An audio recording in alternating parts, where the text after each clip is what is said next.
Greetings, Cap fans, and welcome to episode 41 of the Captain America Comic Book Fans Podcast. I am your host, Rick Verbanis, and as always, I'm joined by Mr. Bob Lucius, my co-host. Bob? Hey! Hey, to you too, Rick. Do you know who that was, Bob? I don't have any idea who that was, Rick. Do you watch The Simpsons? I haven't watched The Simpsons in a long time. I'm over 30. Well, I haven't watched it in a long time either. But you know what? It's been around a little while. It has. Yeah. No, that was my Krusty the Clown. Yeah. Awesome. It did sound like, now that you mention it, it did. Hey! That's awesome. All right. I can't wait to hear your who's the old guy? Mr. Krusty Butt, or what's his? I can't remember. Mr. Burns. Mr. Burns, yeah. I love Mr. Burns. Excellent. Perfect. Yes. Oh gosh. That's a good show. All right. Well, welcome everybody to the Captain America Comic Book Fans Podcast. This is episode 41, and we've got a good episode here. We're pulling something off the rack from our pool boxes. We're hitting something that's still on the shelf. And that is the United States of Captain America #1, kicking off the 5-issue miniseries. And looking forward to reviewing that with you today. Paper's still warm, Rick. I mean, this thing just came out last Wednesday. Well, yeah, you got to remember, though, Bob, this is going to be airing, on July 21st. So, yeah. Well, you know what? It's been out a while, folks. The paper's not warm anymore. I'll take that back. Ink's dry. Yes. No, we're recording this 2 weeks before. So, but I'll tell you what, if you're looking for a copy and you can't find one, it's probably because I have a lot of them. Because I don't know what I did, but I was so excited about this book, Rick. I ordered them from like different retailers, and like they all started coming in. And I'm like, what the hell? What did I do here? But I was just so excited for this book. All right, so if you can't find it, hit Bob up on Facebook. Give him a little ping, and I'm sure Bob's a very nice, generous guy. I'm sure he'll help you out. I'm kind of generous. I'm getting a look right now, people. I am. I'll help anybody out there who needs a copy. That's true. So what do we got going on? Anything else? Talking about the Facebook group. We've been getting questions. Bob, for some of those questions. Our I know, right? Our listener Q&A show, which is going to be 3 episodes from now, so episode 44. So yeah, we're getting the questions in. If you're listening to this now, the cutoff is already done. We can't accept any more questions because we've already recorded the episode by the time this airs. But we got a bunch, and there's some kooky ones in there too. Some of them are good, some of them not so good, and some of them are crazy. Yeah. That's going to be a fun episode, right? Yeah. Yeah. I think we're going to be fighting over the ones we want to ask each other. I think so. Yeah. Oh no, Bob. This one's for you. Yep. So if you haven't been on the Facebook page, you can check it out at Facebook. You just look for Captain America Comic Book Fans group, and you can catch us out there. And then also you can also check out our website, which is captainamericacomicbookfans.com. And you know what? We always appreciate everybody who subscribes. Please go on Apple iTunes if you do that. If you haven't already, give us a 5-star review and leave a comment there. That's great, and we'll read it here online as well. So we appreciate everybody's support as we go through the show. Yeah, let's just get right into the issue we're going to cover today. And we're now listen. Let me set up this miniseries, which is the United States of Captain America, 5-issue miniseries. This is bridging the gap between the end of volume 9, which just finished with issue 30, which was the Coates series. And before the next one is announced, we anticipate that it's going to follow this 5-issue miniseries, probably around the same time 5 comes out, or shortly thereafter. That's my guess anyway. So this particular story kind of follows volume 9. And I'm going to read the solicitation that Marvel wrote, for people to place their order for issue number 1. The shield has been stolen. No one understands the value of the shield like those who wielded it. So Steve Rogers and Sam Wilson set out on a road trip across America to chase down the thief. But instead, they find the captains, everyday people from all walks of life who've taken up the mantle of Captain America to defend their communities. And for some reason, the shield thief wants them all dead. Can Sam and Steve get to them first? Christopher Cantwell and Dale Eaglesham lead a can't-miss miniseries to celebrate Captain America's 80th anniversary, joined by a rotating series of creative teams to tell the stories of each new captain, starting with Aaron Fisher, the Captain America of the Railways, brought to life by Josh Trujillo and Jan Bazaldua. I hope I pronounced that right. So that's the solicitation, and that really sets this up. So each issue, I believe, is going to have 2 stories in it. So the first one is written by Christopher Cantwell, who's doing a bang-up job on Iron Man, and I believe he's also written Doctor Doom, right? So he's writing this miniseries, and then the artist is Dale Eaglesham, who is the penciler and the inker. And does that name ring a bell to you, Bob? It shouldn't. Well, if you were like how I threw that back at you. Yeah, if you're a real Captain America fan, Bob, and I am, you would know that in volume 3, right after Ron Garney left with issue number 5, Dale Eaglesham took over. Yeah, and I went back and I looked at some of those issues, Rick, and the style has changed. Yeah. And by the way, I'm just giving you a hard time because I know. He only did 2 issues. Yeah, but this real long run that you would remember. Yeah. But I went back. Yeah, this is one of the things I find fascinating. I think people mature, their styles evolve, and I'm not sure, but maybe back in volume 3, he was trying to sort of gel with the previous creative team and make that transition not as jarring. I don't know what it is, but well, and he's been around for a long time, since I'm going to say the 90s, doing various for Marvel and DC, actually even late 80s. He had a real nice long run on Justice Society of America, JSA for DC, Green Lantern for DC. So he's done a ton of fill-ins, but those 2 I think were really nice runs by him.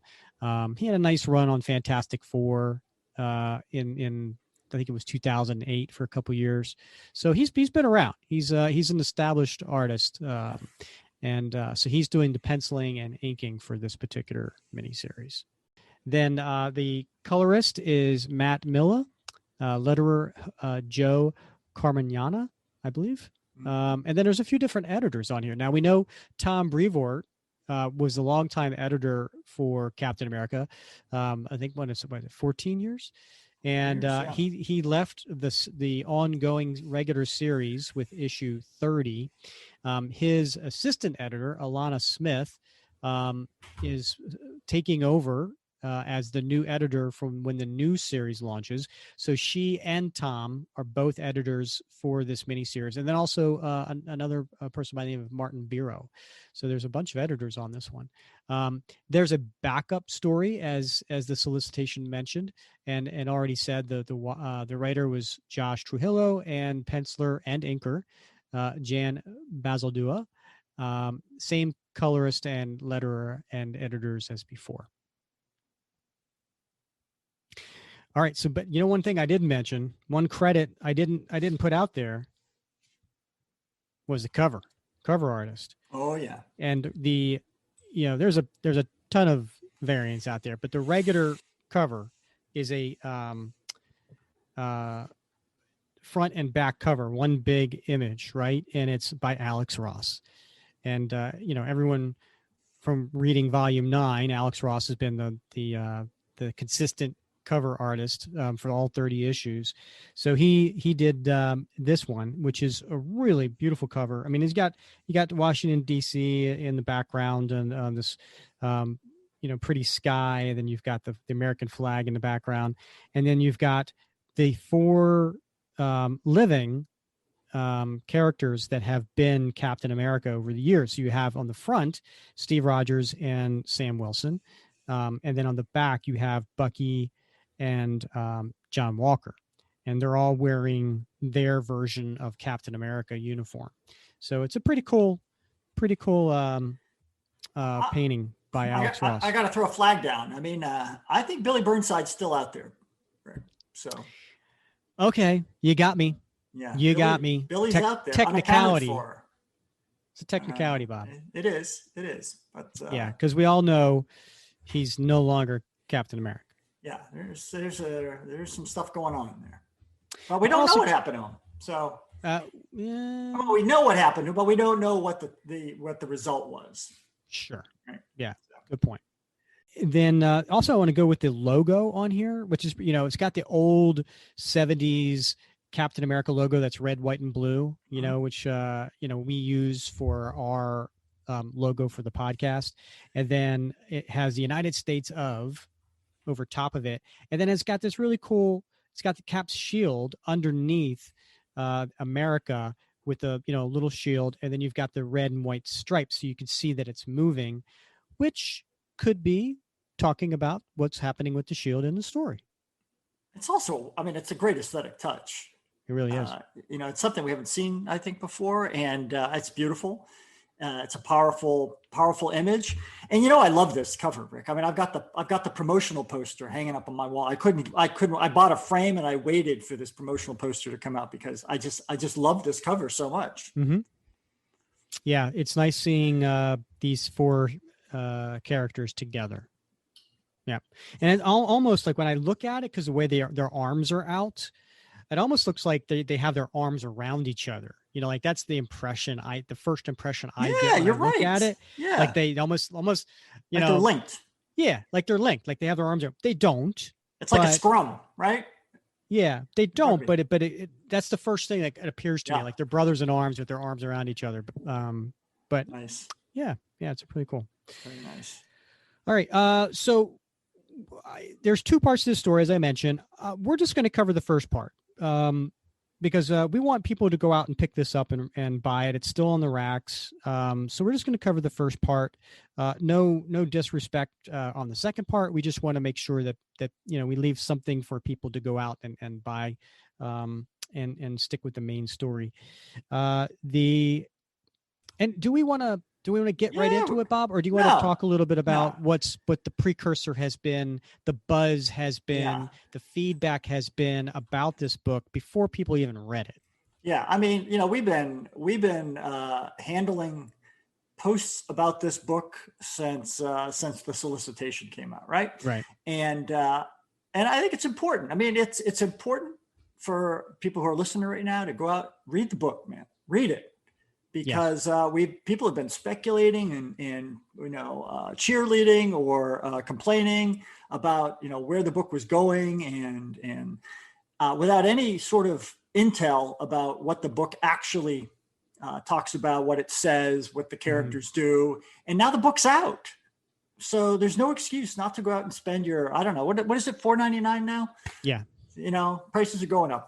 But they're like, go get the book. But it's a thick book. It is the thick book. You get two stories in there. It's a bigger than normal book. It's a gorgeous book. So go out and get the book and read it because the time for speculating is over.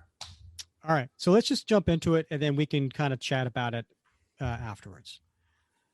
And here's the thing. I want to do this story justice. So when Cantwell was writing this, it's basically a monologue by Steve Rogers late at night. He's in his home, I believe in Brooklyn, and he's looking out a window, and it's dark inside. He only has a small lamp on, but it's so intertwined, his monologue with the actions of what he's doing, that I want to almost describe the actions now so that I don't have to pause his monologue, because I think his monologue is so strong that I don't want to interrupt it.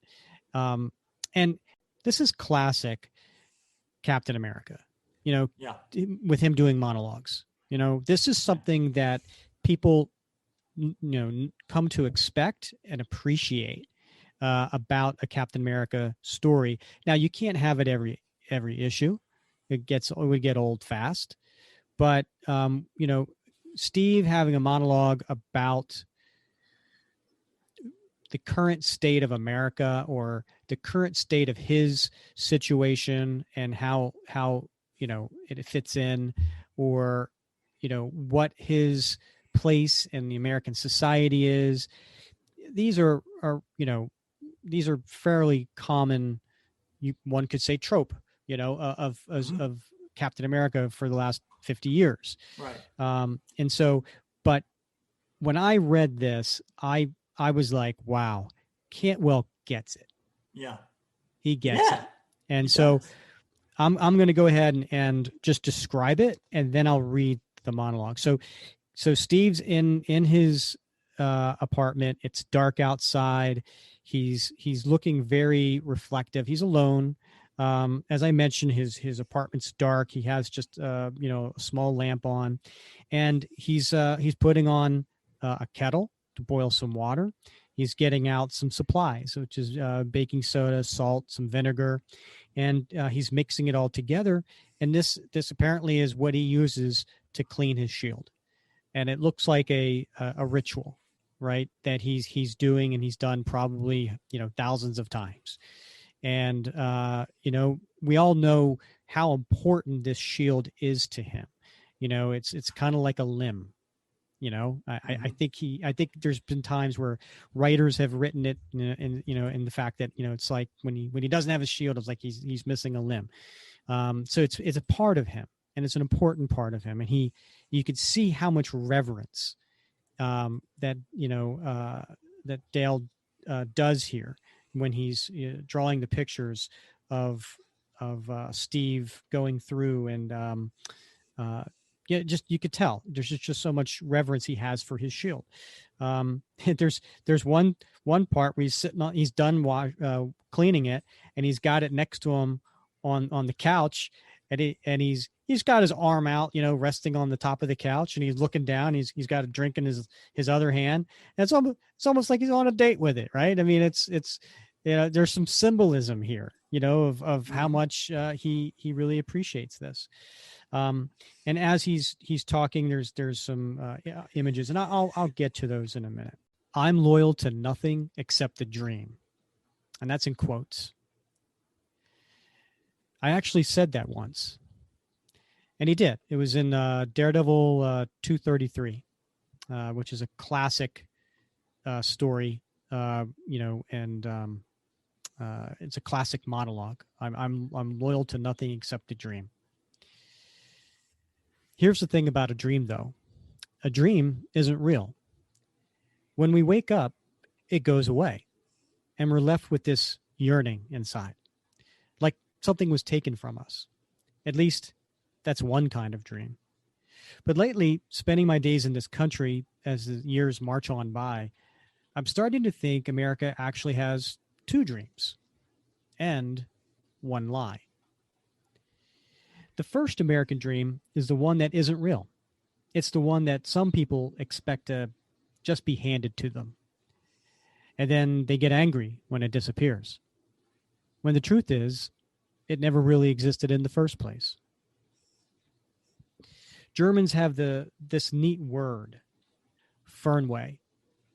It means a longing or nostalgia for a place you've never been, or for a place that might not even exist at all. We have words for that in the States. Americana. This is the white picket fence fallacy that, if we're not careful, becomes nationalism, jingoism. And jingoism is basically just a a very violent nationalism across borders. That dream isn't real. It never was, because that dream doesn't get along nicely with reality. Other cultures, immigrants, the poor, the suffering, people easily come to be seen as different or un-American. The white picket fence becomes a gate to keep others out. We're at a best when we keep no one out. A good dream is shared radically, shared with everyone. When something isn't shared, it can become the American lie. The lie is a real problem because it comes in the form of an empty promise. A while back, we told the world they could come here for a better life, but too often we turn our backs on them. Instead of a dream, they get handed a raw deal. Then there's the second dream. This one's real. But we don't hold it or own it. Heck, we can't even touch it. We reach for it. We work. We toil. We struggle. We fight together. We may never reach it, but we never stop trying. That's my dream. The Smithsonian is putting on a special exhibit called America's Who Fight. Tell you the truth, I really don't love the name. Only because sometimes we fight when I feel like we could handle things another way. In my mind, they were Americans who fought, sure, but also reached. They laid themselves bare, and they did it without serums or powers or metal suits. And at this point, he's showing pictures of times, over, I don't know, the last, 80 years since he's been around. And you see different uniforms, and you see a bullhorn, which represents people, marching, I suppose. You see a diner table, which, represents, I think, also the Greensboro sit-ins, yeah, North Carolina. Yeah. Rosa Parks' dress, and a jacket of the United Farm Workers Union. Yeah. Nicely done. The museum wants to put my shield on display. They have an old replica, but they believe the real deal will mean more to people. But unlike those other folks, the ones who reached with selfless clarity, I find myself too often stripped of what I'm supposed to stand for. I'm pretty easy to repurpose for people's various agendas. And I'm also an easy target when things in this country get bad. And believe me, they can get bad. Sometimes it gets so far away from 1940 when I first got injected that it all seems pretty ridiculous. Honestly, I started to wonder if I divide more than unite. So often, a shield can become something to hide behind. I wonder if lately, I've been hiding too. Of course, the people who want to kill me always seem to know exactly where to find me. So I'm going to go back to that previous page where he says, I'm pretty easy to repurpose for people's various agendas. And here we are. There's a guy wearing a Captain America shield t-shirt, and he's pretty aggressively yelling at someone and telling them to get out of his store. It looks like, I don't know. And when he says he's an easy target, there's like a mannequin with a Captain America uniform on a stick that's being lit like a torch. And when he says it all seems pretty ridiculous, there's a woman who's sitting there in a Captain America t-shirt with the shield on the counter, and she's basically selling all this different stuff about caps, right? And there's keychains. There's a zombie cap figure in the background. And I guess if I'm Steve Rogers, I probably would look at that and go, wow, this has gotten a little ridiculous too. Yeah, it's the commodification, right? It's, yeah. And I wonder, it's interesting. I don't know if this was a dig at Disney and or what, but it is. Cap's a real person, Rick. Gosh, man, we can't be commodifying him. Right. So before I continue the story, because then we get into a big action scene, but I just finished the monologue, right? And this took up 1, 2, 3, 4, 5, 6 pages of the first 6 pages of the story. Now, Bob, there are people who are first of all love this. We've seen some of that reaction in our Facebook group. We haven't seen in the Facebook group people who hate this yet, and I'm very, very pleased about that, because I think, but there are some people out there who don't like this monologue, and I think it's interesting because there have been a few articles, right, that have been written about this, and I think and they're basically saying that. I'm reading a headline now from the Washington Times. The Washington Times published an article, and it says, Marvel celebrates July 4 weekend by having Captain America say American Dream isn't real. Anyone get that? I didn't get that from your reading, and I certainly didn't get that from reading it. Yeah, I mean, I guess technically he said that, but he said there are 2 dreams and a lie, right? And he says the first dream, first of all, he said, dreams aren't real. You wake up and there's a longing, right? That's how he basically comes out and talks about dreams themselves. And he said, there are 2 dreams and a lie, and one American dream that is, for lack of a better term, is the Americana, is a lie, right? And because it's not something that ever really existed. I think a lot of people in their minds, the white picket fence theory, right, is that, that there is this nostalgic feeling about America that existed a certain way at a certain time. And maybe for some people it might have, but for most people it didn't. And, it's like that Norman Rockwell, I mean, like even, Norman Rockwell, with these amazing paintings, right? Just he's a icon. He's a legend. But even when he was painting these Americana photos, he even said that he was painting these to represent the best, represent what it could be, and looked at it with a beautiful eye, right? And I think, those were the aspirations, those were the dreams you hope for, but they maybe didn't really truly exist. And I think that's what Steve's saying here. And I think, obviously the writer Cantwell is saying, but there is this other dream, which is the dream that he represents and the dream that he says that he fights for, right? He comes out and he says, that's my dream. The one where the one that is real, the one you can't hold it, but you can reach for it. And we work, we toil, we struggle, we fight together. We may never reach it, but we never stop trying. Right. And that's what I thought, like when I read this, is like, yeah, he gets Cap, right? Because that's the Cap that I think of. I think of the Cap that never says die, right? He's always, trying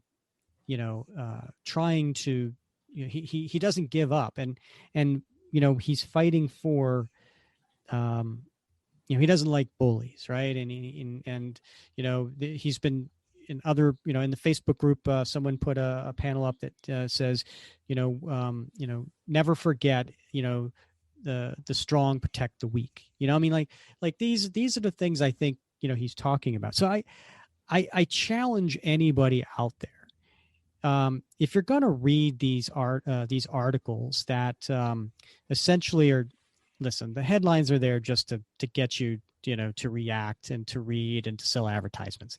I'm in marketing. I understand. I get it.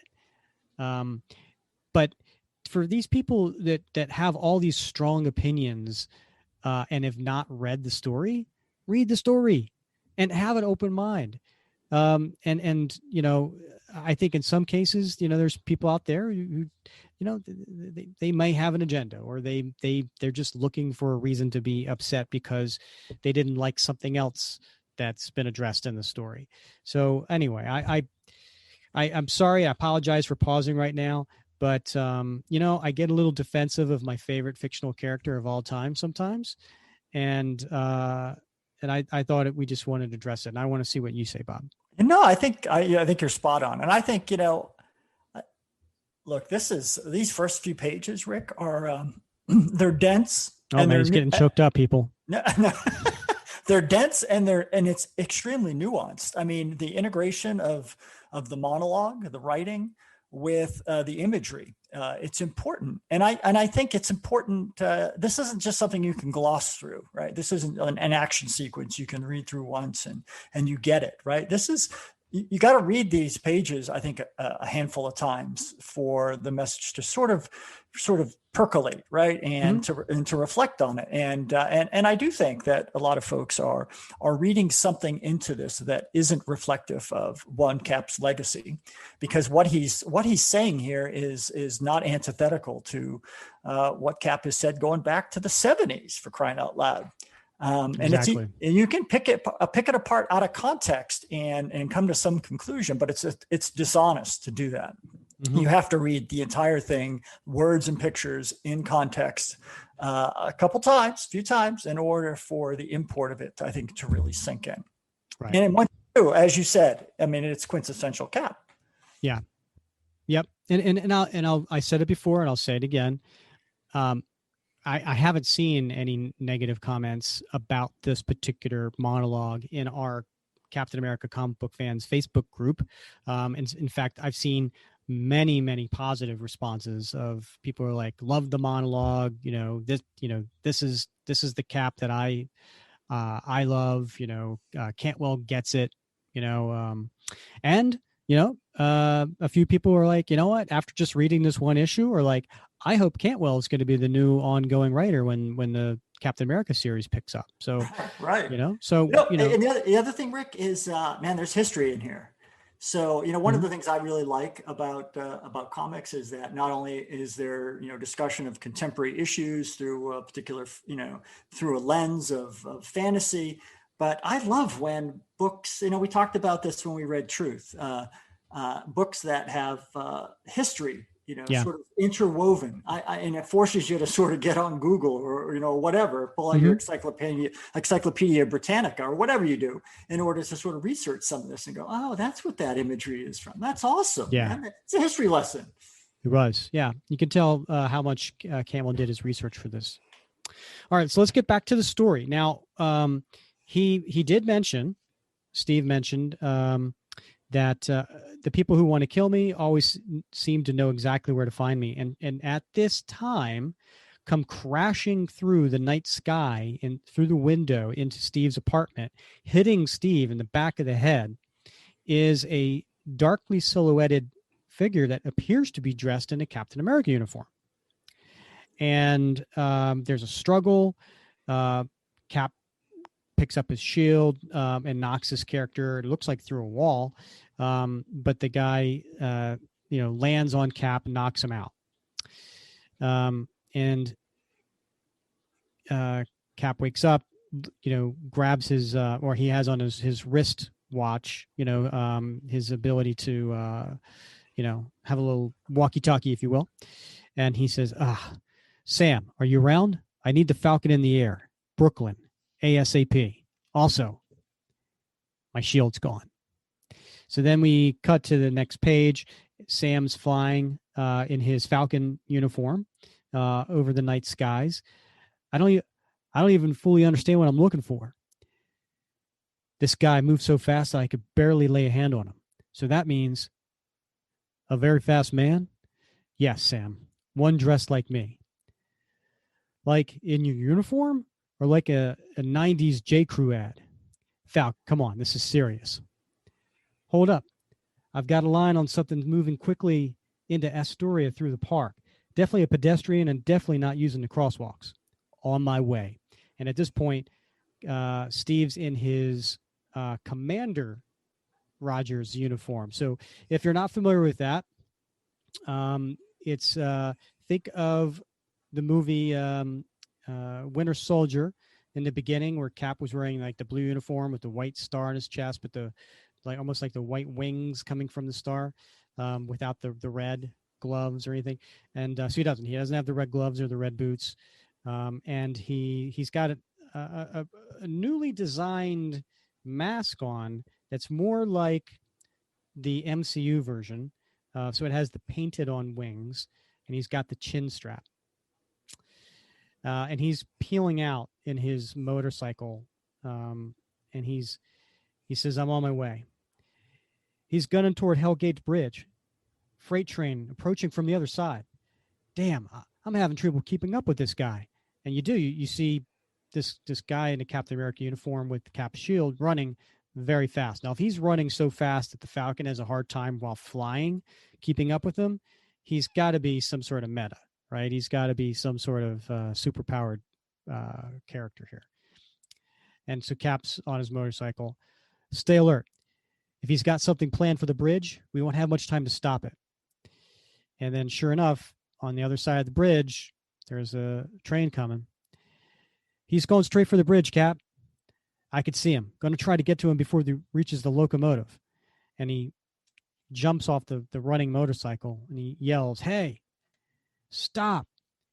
And the fake Captain America stops, and he throws the shield at some sort of power generator that blows up, which causes a collapse onto this high rise bridge track. So Cap is like, "No, he's getting away, Sam. Try to head him off." "Cap, I think you got a bigger problem. There's a second train coming. The freight wreck is blocking the other tracks. I can't push 200 tons out of the way in the next 8 seconds, Steve." And so what does Cap do, Bob? He runs on the track toward a speeding train. You don't often see someone running right towards a speeding train. Not more than once. And so he jumps up onto the train just the right time, and he tells the conductor, "Brake, brake." And of course the guy brakes. But there's still a crash, right? So Steve, he's going in there to help people, and he's, if you can hear me in there, stay calm. Help is on the way. Don't move, folks. I'm going to get you out. And he's carrying a woman out. "You're all right, ma'am. Just fine." He's got another one. "It's okay, son. I got you. Hold on a second." Then he sees in a silhouette outside of a figure holding a Captain America shield. He goes, "Hey, stop right there." And he jumps on him, "Using my shield to do something like this?" And Sam yells at him, Cap, stop. That's not the thief." And he's about to punch him. And it's just kind of a skinny kid in overalls wearing kind of like a really bad knockoff kind of Cap, costume. And he says, "I'm just trying to help, man." "Who are you?" I'm Captain America." "Bad jokes will get to broken teeth, son. Give it to me straight." Aaron Fisher, sir. Aaron Fisher, sir." "What's the deal here, son? What's going on?" I mean, how much time you got?" And he pulls off his mask, and he's got a kind of looks a little bit like was it Dakin, Wolverine's son, with the mohawk and like the side, and a little bit of a mullet in the background going on. And he's got a red handkerchief tied around his neck. He's got a white T-shirt, blue overalls with a painted on white star on the front and some red stripes. He's got some tattoos. I mean, how much time you got? "I just ride the rails. Didn't dig home, and Dad tried to beat the me out of me. Anyway, left with my boyfriend a few years ago. Broke up, though. He stayed in Missouri. Sorry, I'm railing. Kind of nervous. Kid, why are you dressed like Captain America?" Sorry. Yeah. Well, listen, there's a lot of cool people on the rails, kind of like family, but some real pieces of bleep show up too. I take care of folks like that. Keep them out of our nice little world. So you're what, the Woody Guthrie version of Captain America? Bob, who's Woody Guthrie? Oh, Woody Guthrie, the poet and songster of the Rails, man. That's right. Yep. Wow. Sam Wilson, 2 Captain Americas for the price of 1. I can't tell you how much it means to meet the both of you. You fight for everyone. I mean, everyone. I want to be like that too. And he holds up his shield, which is a kind of a makeshift, bent it up shield. And Sam says, "Wow, I appreciate that. I do." "Yeah, me too, Aaron. Why don't you help us get these people to safety? We 3 Caps can work together for a bit. There's more of us. Captains. Really? Where? More places than you think." "Huh?" And just then, Steve looks down and he sees there is a sniper laser scope on Aaron's chest. He says, "Down," and he pushes him down, but the bullet misses his chest, but hits his arm. And Sam says, "There," and you see the sniper up in the area. And Cap grabs Aaron's shield and tosses it, and knocks the gun out of the sniper. And it's a woman in a black, tight, skin tight outfit with a ponytail, and she dives into the river. I got to tell you, Bob, I know we've been covering these Ron Garney issues, and of course, my first reaction is Sharon Carter, but obviously it's not Sharon Carter, right? Right. But I hope not anyway. Yeah. Well, after the MCU, you never know. Right. You never know what they're trying to do to synchronize. Yeah. Rick, I got to stop you. I love that one panel where he says there's more of us, captains, more places than you think. That panel just gets me every time, man. Because, we talk about that all the time in the group, right? What would Cap do? I mean, we don't have super soldier serums, right? But we're all just trying to live up to those sorts of values and the example of Cap, our favorite fictional character. And in a way, we're all trying to be Cap in our own way. And so I think that panel speaks to a lot of people. 100%, Bob. I agree 100%. And who else would agree with you is Professor Mark White. You're right. The philosopher who wrote The Virtues of Captain America.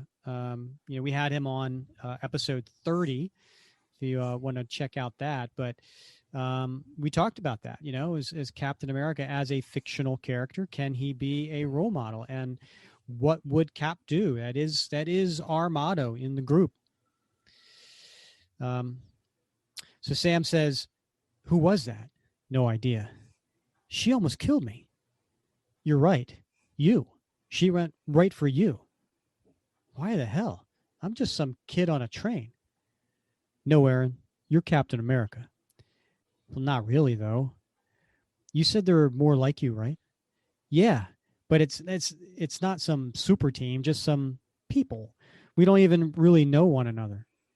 But they're out there. All over the country, man." The next day, so we're back in Steve's apartment with a boarded up window. "Kid skipped out on you, seriously?" "Yep, right after the doctors patched up his arm and gave him something for the pain."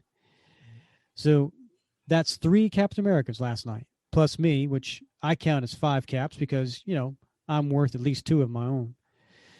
What we got is a superhuman pretending to be me and wreaking havoc with my shield. We also have some loose underground network of Captain Americas. I think it's Captain's America. And an unknown female assassin who almost killed one of them. She might be targeting the whole network. We got to find these people. Also, hey, can you watch the crumbs? What about this track star wearing our red, white, and blues? Judging by the train stunt, I'm guessing he wants to sully the shield, cripple what it stands for. Here's the thing. Just you and I outnumber this bad Cap 50-1, mostly because I'm now counting myself as 49 Caps. That's a darn good point. Maybe that's the way we go after this thing. Can we just cut to the part where you ask me to suit up again? You in? You know I am. I look good in that gear. I need a shield. I think I got an extra. And then next page, the last page of this story is a splash page, and it's Sam and Steve shaking hands. Let's do this, Cap. Sounds good, Cap. To be continued. And as I said in the beginning, the next story is the story of Aaron Fisher, and it's basically his background, his introduction, how he took up the mantle of trying to be inspired by Steve to help people in his area. And there's a little bio in the back too, of the Captain's Network. So he's 19. He was born in New York City, or actually, last known location. He's a teen runaway who fights to protect rail riders and queer runaways like himself. Champions the unhoused and the destitute. Note from Sam: this kid's hard to track down. He stays on the move, going wherever he's needed most, and doesn't leave much of a trail. Hopefully that'll keep him safe from whoever's looking for him.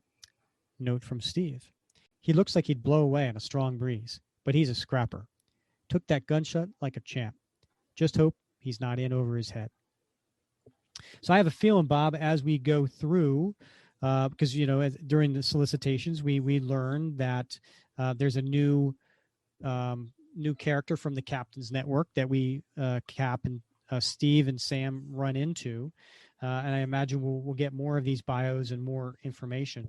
In fact, the next issue, it says, Steve Rogers and Sam Wilson are hot on the trail of the shield thief, but their adversary remains one step ahead.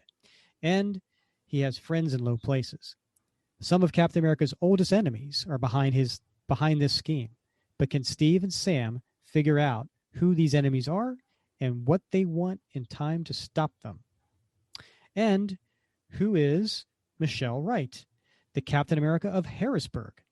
And will her community stand up when the shield thief frames her for a terrible crime? So we'll meet her in the second episode, our second issue. And by the way, for those who are interested, we'll cover these as we come out. So I think the next, where this is episode 41, we'll cover issue 2 and episode 45, which is scheduled to come out August 18th. So fear not, we'll do that. But we do highly recommend you pick up the book so that you could continue reading the second story. And as Bob pointed out, you really should see this, especially the monologue, the way it's laid out, and see it for yourself. Hey, Rick, what I'm really super excited for, besides, of course, the next issue coming out, but at that bio page, right, the notes from the Captain's Network where they talk about Fisher, at the bottom, they solicit, if you've got a tip about the Captain's Network, send an email to M as in Marvel Heroes at marvel.com with your emails marked to print. And I'm super excited to read some of these letters that come in. Oh, yeah. Of course, the letters have always been an interesting part of Cap, but I'm just so excited to read some of the letters about people's reactions to this particular episode and subsequent episodes, subsequent issues as well. And I think, maybe we'll cover some of those. I hope so anyway. Yeah. So let's talk about that, right? So one of the things that I think people latched onto very early on during the solicitations was the fact that Aaron Fisher is gay. And now there's no hiding the fact that Marvel did this in the month of June during Pride Month as a way to connect the two occurrences. And listen, Marvel is a business, okay? They're going to do what they need to do to sell more comics. As a marketing guy, I get that. I don't have a problem with what they're doing. I don't have a problem with them tying in this story and making Aaron Fisher the one that comes out in June rather than the one that comes out in August or September or whatever. I get that. So I don't have a problem with that. And I know that a lot of the people who are in our group, like, again, we have 4,000 people in our Facebook group, 4,000 Cap fans, I should say.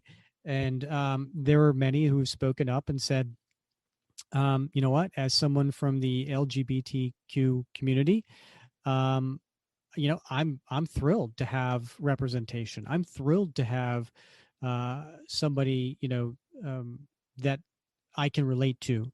Um, and and there is inclusion, right? Um, and so there was some debate on that, and not just in our group, but all across, right? On, is this forced inclusion? Some people have even said, well, I hate it when they're replacing my character with a PC version, whether it's a female Thor, whether it is a female Wolverine, whether it's a black Captain America, now a gay Captain America. And in my opinion, I don't think that's what they're trying to do here. In my opinion, I think the first of all, Captain America is not being replaced, right? So it's nothing like a female Thor, because yes, Odin's son was replaced, with a female Thor. Steve's not getting replaced here. Okay, Steve's still going to be Steve. He's still going to be Captain America. He's still going to, exist as far as I can tell. So these are not characters that are replacing the main character. What are they then? Well, they are people like Bob, like you said, like you and me, that have been inspired by Captain America. And they have taken up the colors, taken up the shield to do what? To protect the innocent, to stand up to bullies, to help those in need. And that's what Steve does. Steve, that's what a Captain America does. They inspire, right? So I think, to me, that's what's going on here. I don't see this as a PC move. Sure, it's a marketing move to have, to tie in with the Pride Month, but I don't see it as a PC move. I'm not upset by this. In fact, on the other hand, I'm actually really happy about this, because as a straight white male who is 50 years old, I have I have more than enough characters that I can relate to in comic books. I know what it's like. I mean, I have people that I can relate to, people I can, if not emulate, but you know what I mean. I mean, just I can appreciate, because they're straight white males. You know what I mean? Mm-hmm. There's more than enough of them to go around. I do not begrudge someone who is not like me having a character that they can now relate to. Anyway, so I'm actually pleased about that, because it is something that I think the more people that can enjoy the industry of comic books and the medium of comic books, the better. But anyway, sorry, that was my Captain America soapbox. And listen, if you disagree with me, that's fine. I get it. I appreciate other people's points of view. I'm only talking about mine. And now I want to hear from you, Bob. Yeah. Well, I don't appreciate other people's points of view, but I'm more than happy to share my own.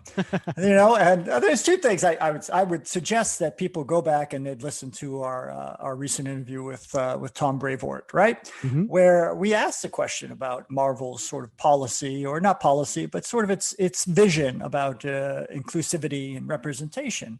And, we learned in that conversation that Marvel, increasingly thinks it's important that everybody has somebody they can look to and say, hey, that hero, that character is like me in some way. And there's a universe of differences among people. And so we should see a universe of differences among characters.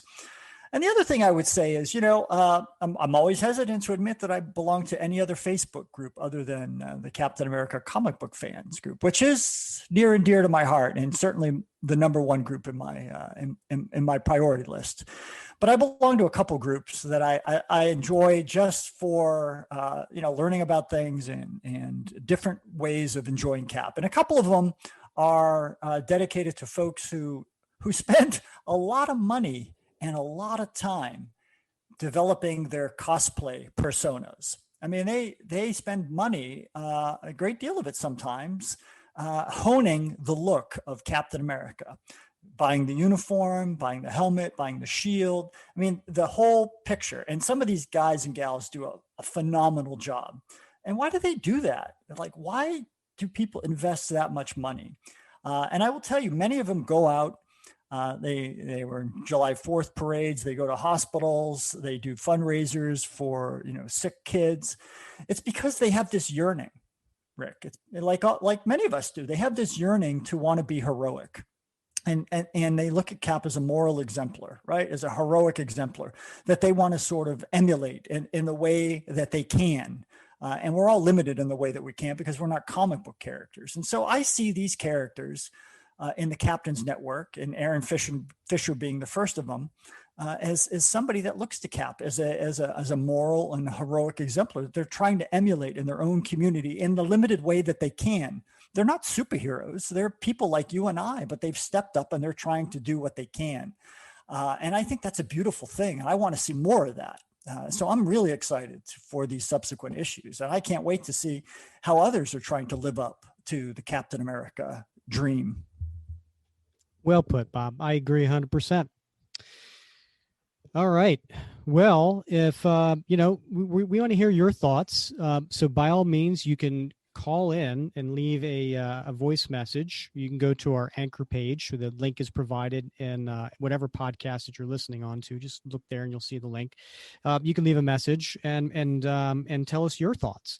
And maybe we'll play it when we cover issue 2 in episode 45. Or you can also you can ping us on Facebook, or when we post this in the Facebook group, you can also message underneath there as well. We would love to hear your feedback as well. So anyway, talk about next episode, Bob. Episode 42. We're going back 40 years, Bob. My God, I was barely a gleam in my mother's eye. I think you got that wrong. Yeah, I wish. Got that wrong. Hope springs eternal. Yes, 1981. We're going 1981, and we're going to cover Captain America 265 and 266. And you might say, what's special about those two issues? Well, it's a cool little 2-part story. It has the art of Mike Zeck and John Beatty, which is the first time the two of them worked together on Captain America. And it guest stars Spider-Man and Nick Fury.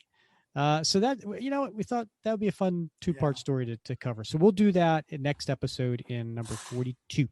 That was the heart of my comic youth. I was 81. I was like a freshman, sophomore in high school. So yeah. I'm looking forward to this one. Yeah, me too. All right, Bob. Well, as always, it's been fun wrapping the Cap with you. Yeah, this has been a great episode. This has been a lot of fun. I can't wait to do the next one. Absolutely. All right. He's Bob Lucius. I'm Rick Verbanis, and you've been listening to the Captain America Comic Book Fans Podcast.